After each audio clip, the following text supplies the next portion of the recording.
Boa noite, meu nome é Felipe. Vamos para mais uma live de leitura bíblica. Mas antes, vamos começar com a nossa oração. Senhor Jesus, que o Senhor esteja presente do começo ao fim dessa leitura. Que o Senhor traga para essa live todas as pessoas que precisam ouvir a sua palavra, que se encontram em Romanos 8.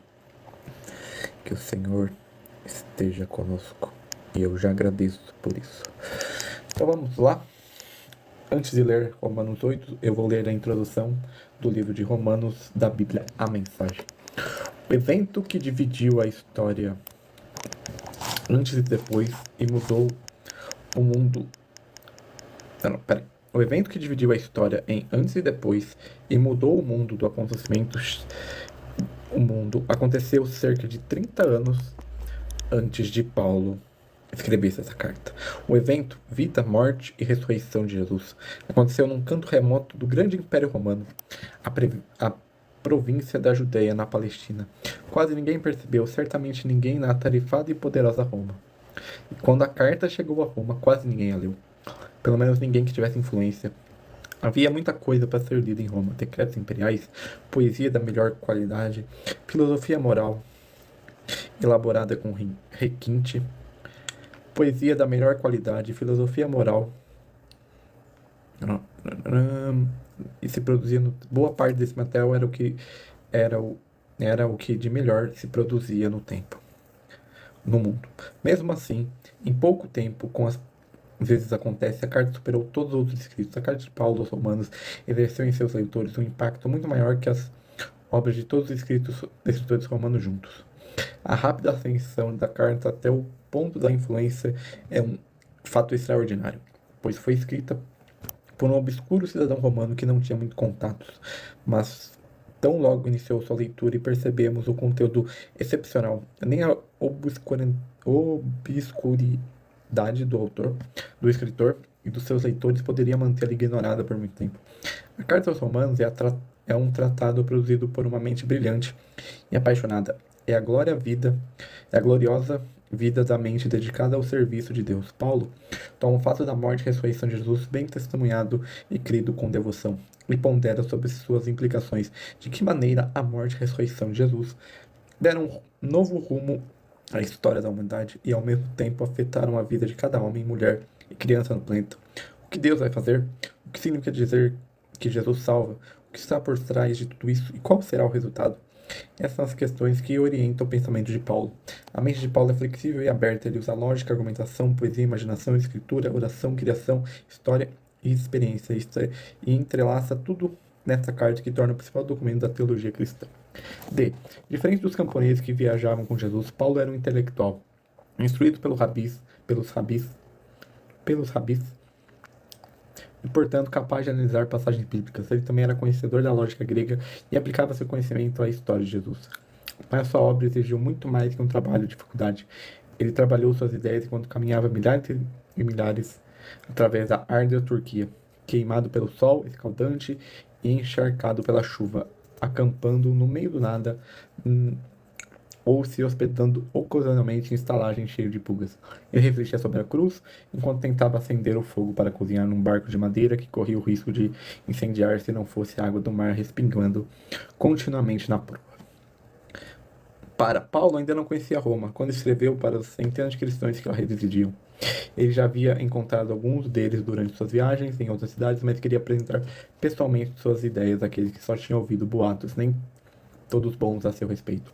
Alguns eram judeus que eram considerados o Messias Jesus, que consideravam o Messias Jesus, mas muitos não-judeus tentavam entender o que Jesus significava de fato para eles. Todos discutiam sobre como ser um seguidor de Jesus, todos discutiam sobre como um seguidor de Jesus deveria viver. Por isso, faziam de ouvir em primeira mão a explicação de Paulo. Contexto: provavelmente o ano 57 depois de Cristo.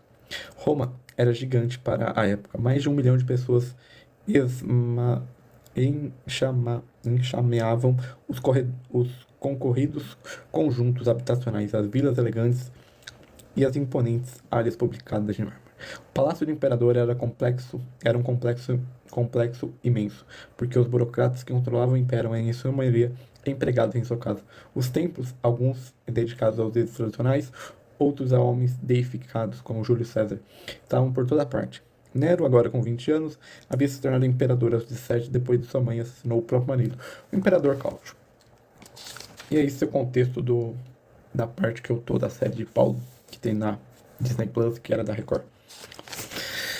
Então vamos lá ler o capítulo 8 da carta de Romanos, de Paulo aos Romanos. A vida do crente no Espírito. Eu vou ler a versão da Bíblia de Jerusalém e como ela é uma Bíblia de estudo, ela tem comentários. Então, quando for pertinente, eu lerei esses comentários.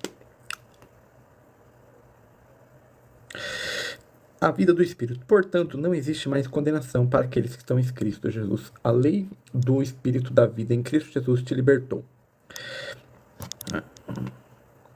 do pecado e da morte.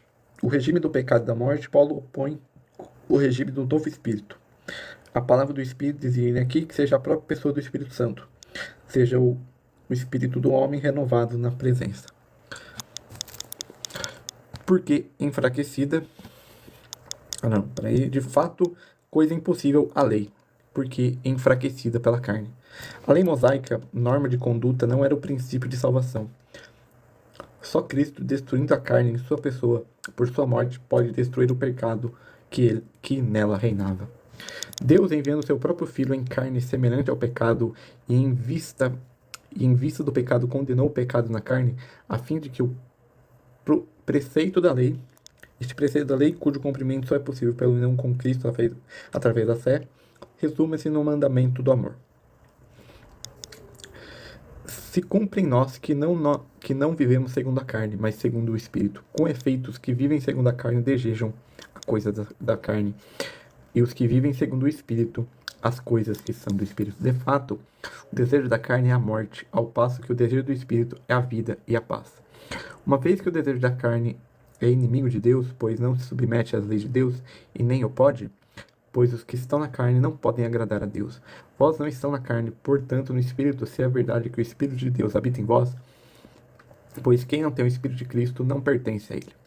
Se, porém, Cristo está em vós, o corpo está morto pelo pecado, mas o Espírito é vida e pela justiça.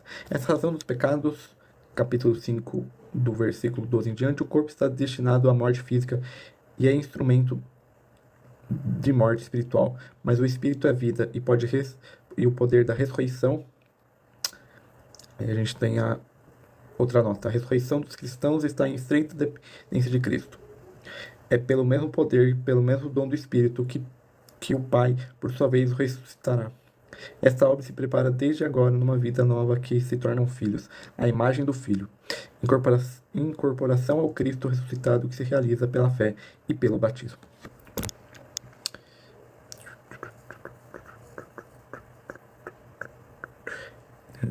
E se o Espírito daquele que ressuscitou Jesus dentre os mortos habita em vós, aquele que ressuscitou Cristo Jesus dentre os mortos dará vida também a vossos corpos mortais, mediante o Espírito que habita em vós.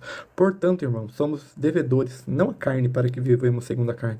Pois se viverdes segundo a carne, morrereis, mas se pelo Espírito fizerdes morrer as obras do corpo, vivereis. Filho de Deus, graças ao Espírito. Todos que são conduzidos pelo Espírito de Deus são filhos de Deus. Mas que simples mestre interior, o Espírito é o principal da vida propriamente divina em Cristo. Com efeito, não recebeis um espírito de escravo para recair no temor, mas recebeis um espírito de filhos adotivos, pelo qual clamam, Abba, Pai. O próprio Espírito se une ao nosso espírito para testemunhar que somos filhos de Deus. E se somos filhos, somos também herdeiros, herdeiros de Deus e co-herdeiros de Cristo, pois sofremos com Ele, mas para também com Ele sermos glorificados, destinados à glória. Penso com efeito o sofrimento do tempo presente não tem proporção com a glória que deverá revelar em nós, pois a criação e a expectativa anseia pela revelação do Filho de Deus. O mundo material criado para o homem participa do seu destino amaldiçoado por causa do pecado do homem. Gênesis 3:17. E ele se encontra atualmente em estado de tensão, vaidade, qualidade de ordem moral ligada ao pecado do homem, servidão da corrupção, qualidade de ordem física, mas o corpo do homem destinado à glória é também o objetivo da redenção e participará da liberdade do estado glorioso. A filosofia grega queria libertar o espírito da matéria e considerava má. O cristianismo libertou a própria matéria, mesma extensão da salvação ao mundo não humano. Em Colossenses. Foi. De fato, a criação foi submetida à vaidade, não por seu querer, mas por vontade daquela que a submeteu. Isto é provavelmente o homem por seu pecado, ou Deus por sua autoridade vingadora, ou ainda Deus como Criador, na esperança de que ela também seja liberta da escravidão, da corrupção, para entrar na liberdade da glória dos filhos de Deus. Pois sabemos que a criação inteira geme e sofre as dores do parto até o presente. E não somente ela, mas também nós que temos primícias do Espírito, gememos interiormente suspirando pela redenção dos nossos corpos. Pois a nossa salvação é objetivo de esperança. E ver-se o que se espera não é esperar. Acaso alguém espere o que vê? E se esperamos o que não vemos, é na perseverança que aguardamos? Assim também o Espírito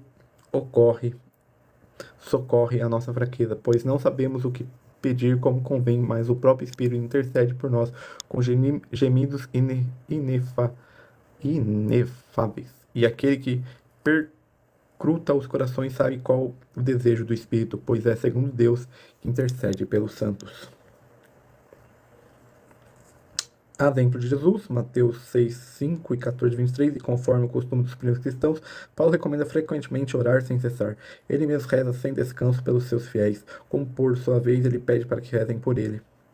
A respeito da oração pelos irmãos pecadores doentes, além das graças do progresso espiritual, suas orações pedem afastamento de obstáculos exteriores e interiores, assim como o bem da ordem social. Paulo insiste muito na oração de ação de graças, que devemos acompanhar toda ação, em particular as refeições.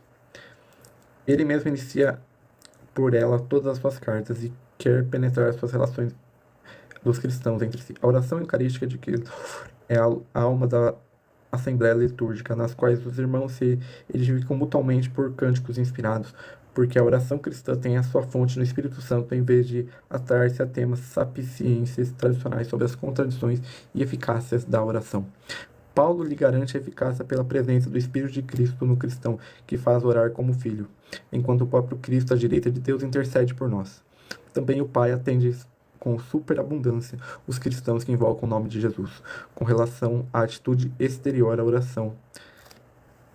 Então vamos continuar a leitura. E nós sabemos que Deus coopera em tudo para o bem daqueles que o amam, daqueles que são chamados segundo o seu desígnio, porque os que antemão ele conheceu e esse também predestinou a serem conforme a imagem do Filho. Imagem de Deus na primeira criação, veio Cristo pela nova criação. Veio restituir a humanidade caída, a humanidade decaída, o esplendor dessa imagem divina que o pecado havia estabelecido. Ele imprimiu que a imagem mais bela de Filho de Deus, aqui resplandece o homem novo. Na retidão do discernimento, restitui o direito à glória que o pecado fizera perder. Essa glória que Cristo possuiu com o próprio, sendo imagem de Deus, penetra sempre mais no cristão, até o dia que o seu próprio corpo será dela revestida a imagem do homem celeste. E a fim ser ele o primogênito entre muitos irmãos, e predestinou também os chamou, e os chamou também os justificou, e os justificou também os glorificou. Deus tudo ordenou para a glória que ele destina a seus eleitos, para a qual são chamados à fé e justificados pelo batismo, da qual estão como revestidos por antecipação. E no amor de Deus, depois disto que nos restaura. Depois disso, o que nos resta a dizer? Se Deus está conosco, quem estará contra nós? Quem não poupou o seu próprio filho e entregou por todos nós, como não nos haverá de agraciar em todo junto com ele? Quem acusará os eleitos de Deus? É Deus quem justifica. Quem condenará Cristo, aquele que morreu, ou melhor, que ressuscitou, aquele que está à direita de Deus, intercede por nós? Quem nos separará do amor de Cristo? As tribulações, as angústias, as perseguições, a fome, a nudez, os perigos, a espada. Segundo está escrito, por sua causa somos postos à morte o dia todo. Somos considerados como ovelhas destinadas ao matadouro. Mas tudo isso somos mais que vencedores, graças àquele que nos amou. Pois estou convencido que nem a morte, nem a vida, nem os anjos, nem os principados, nem o presente, nem o futuro, nem os poderes, nem a altura, nem a profundeza, poderes, altura, pronto, desigam sem dúvida as forças misteriosas dos cosmos, mais ou menos hostis aos homens segundo a concepção dos antigos. Nem qualquer outra criatura poderá nos separar do amor de Deus manifestado em Cristo Jesus, nosso Salvador. E essa é a leitura do 8º capítulo da carta de Paulo aos Romanos. Agradeço a todos que assistiram até aqui. Logo menos essa live estará disponível no YouTube. Tenham um bom resto de quarta-feira e até amanhã com mais uma leitura bíblica.